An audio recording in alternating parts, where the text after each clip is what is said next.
ዳጣ የናታንን ፍቅር ተቀበለች። አብዬ እንግዲህ ሁለታቸውንም ማጣላለሁ እንደገና ከቤት እንድትወጣ አደርጋለሁኝ ብላ የሰራችው ተንኮል እንግዲህ ለነሱ ፍቅር በፍቅር አድርጓቸዋል። እንኳን ደስ አላችሁ። ጽሁፉን ለእናቷ ለማሳየት ነበር የሞከረችው። እንግዲህ ደስ በሚል ሁኔታ ዳጣ ስልኩን ከአብዬ ላይ ቀምታ የተጻጻፎቹን ደልታባታለች። ጎበዝ ብያታለሁ። ዳጣ ጀግኒት ማለት ነው። የመችሽ ዳጣዬ። ዳጣ እውነት አስተዋይ ልጅ ናት። ምክንያቱም እነሱን ሁለታቸውን እንትን ለማለት ፈልጋ ነበር። አብዬ አይሳካላት ቀርቷል። እንግዲህ ስልኬን አንጭ ብትላትም አብዬ ጉልበት እንዳለው ሰው አንገራግራ አልሰጥሽም፣ ይሄን ጉዲሽንም አባዬና እማዬ ሳያውልሽ ይሄንን ስልክ አልሰጥሽም በይ አሁን ፓተሩን ክፈቺ ስትላት እባክሽ አታናጂኝ ስልኩን አንጪ ብትላትም ጀግና ጀግና ሲያጫውታት ነበረ። ዳጣ ግን ያው ጎዳና ላይ እስከኖረች ድረስ ጎበዝ ናት። እንግዲህ ወንዶችንም ሁሎችንም በቃ ስትጋፈጥ ያደገች ስለሆነች መቆለፍ ራሱ እንዴት እንደሆነ ስለምታውቅ እንግዲህ አብዬን ቆለፍ አድርጋ ጥላ እንግዲህ ስልኳን ተቀብላታለች። ስልኳን ከተቀበለች በኋላ ግን ቴክስቱን እልም አድርጋለች። ከዛም በኋላ በብልሃት እንግዲህ አብዬ ያሯሯጠቻት መስላ ሄዳ ወይዘሮ ዝናሽ ላይ እንግዲህ ወይዘሮ ማርታ አልኩ ብዬ ነው እንግዲህ ወይዘሮ ዝናሽ አልኩት ነው ሐሜን ድራማ ሳይቆይቼ ነው ማለት ነው። እና ለማንኛቸውም ወይዘሮ ማርታ በጣም ደስ የምትል ናት፣ ፍትሃዊ ናት ማለት ነው።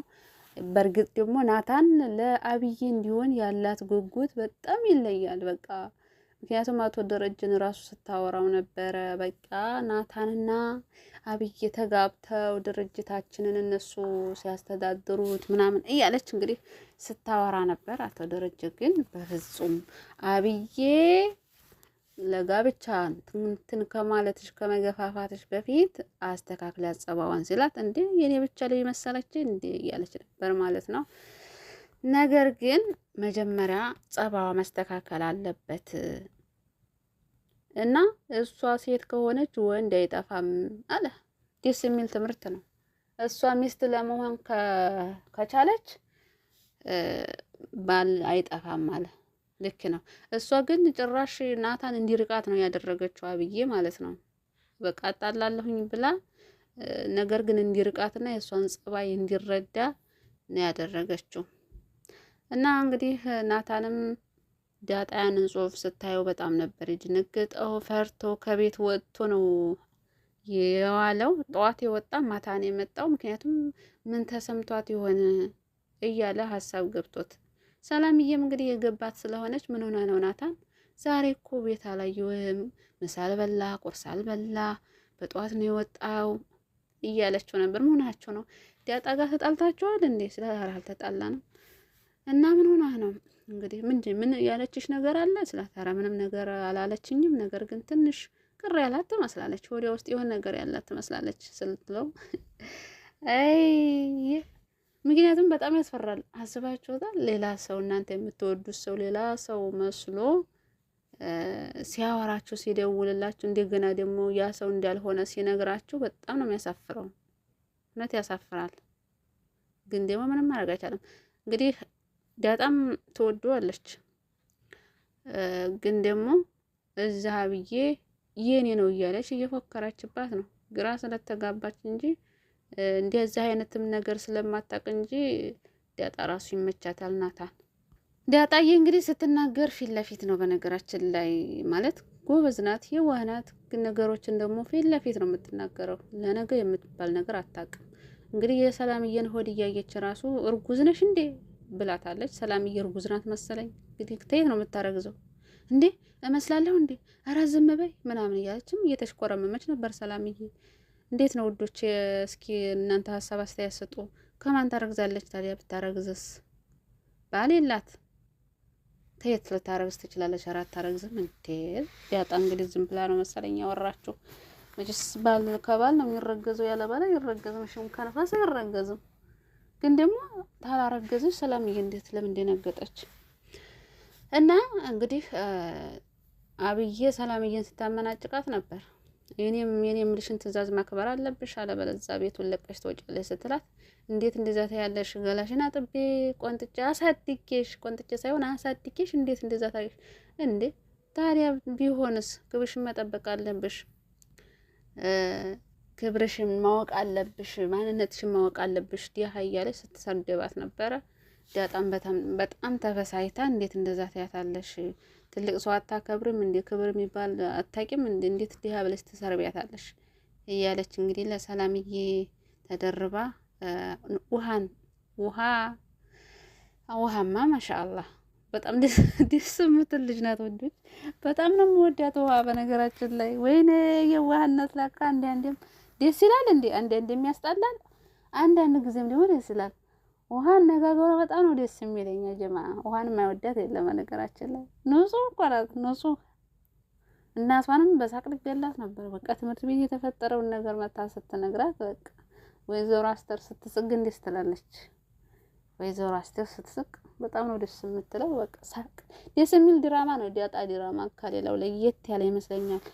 እንደውም ምሳሌ ድራማ አሁን ላይ አስጠልቷል። ዳጣ ይበልጣል አሁን ላይ ቁም ነገሮችን ራሱ ያኔ አሁን ተፈጥሮ ወዲያው ነው ነገሮችን የሚፈቷቸው እንጂ አያሳድሩም፣ አያውሉም። ደስ ይላል። እንደዚህ መደባበቅ ምናምን የለም። ሁሉም ነገር ትኩሱን ሲሆን ደስ አይልም? በጣም ነው ደስ የሚለው። ሰላምዬ ዳጣና ናታን አብረው እንዲሆኑ ያላት ጉጉት ወይኔ እንዴት ደስ እንደሚል ጠበቅ አድርጌ እያለቻት ነበረ። ዳጣን ማለት ነው። ጠበቅ አድርጌ ታውቂያለሽ፣ እኛ ሴቶች እኮ የምንወደውን ሰው ነው 10 ጊዜ ስሙን የምናነሳው። የማንወደው ከሆነ እኮ በቃ ትዝም አይለን እያለቻት ለዳጣ ስታወራት ነበር። አዎ የምንወደው ከሆነ ነው ያንን ሰው ስሙን ደጋግመን የምናነሳው። የማንወደው ከሆነ እኮ ትዝም አይለንም። እና ዳጣዬ ያው ግራ ስለገባት እንደዚህ አይነት ነገር አይታም ምንም ስለማታውቅ ነው እንጂ ዳጣ ናታን ይመቻታል። እንግዲህ መጨረሻ አካባቢም ወደ ክፍሉ ገብታለች። ክፍሉ ስትገባ ግን ናታን በጣም ነው የደነገጠው። ደግሞ ታስቀየመኛለች ብሎ ፈርቶ ነው፣ ግን አታስቀይመውም። እወድሃለሁ በቃ አንድ ላይ መሆን እንችላለን ነው የምትለው ማለት ነው። ግን ውዶች ማለት ነው ውሃ አብዬ ወይዘሮ ማርታ አይመሳሰሉባችሁም?